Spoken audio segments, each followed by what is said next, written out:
cool back down here. It's February. I guess we can't stay in the 70s and almost 80 degrees for the entire month. We're coming back down. A little better chance for rain, too, by next Tuesday. 6:45. All right, thanks, Tim. Georgia Republicans now throwing their full weight behind a push to ban transgender athletes from competing in girls' sports. As Abby Kasoris explains, the bill that they just introduced is considered one of the strictest in the nation. This new bill would ban transgender athletes from playing girls' sports in public schools from kindergarten through college.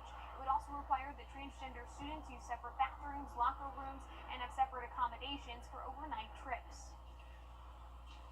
This is simply about fairness and common sense.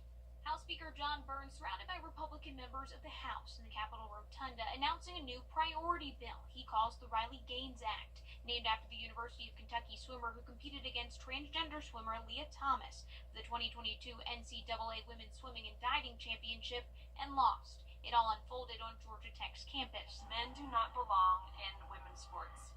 That's Gaines on a Facebook post from Frontline Policy, a Christian nonprofit with an activist arm who helped write Georgia's bill. This bill is one of the strongest, if not the strongest bill now to hit the nation.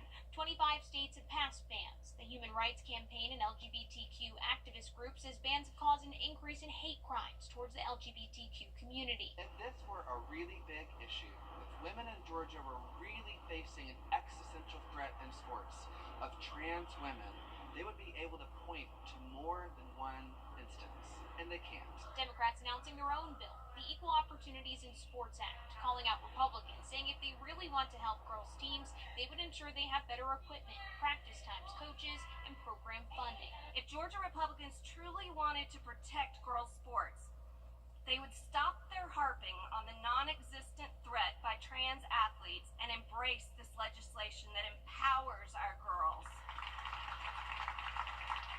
The Riley Gaines Act dropped in the House hopper. Next, it will be assigned to committee. The Senate has their own version of a bill with a less restrictive ban. We will be tracking both of those bills as they move through the state legislature. In Atlanta, I'm Abby Kasoris. All the steps of Georgia's Capitol building, Appalachian high school families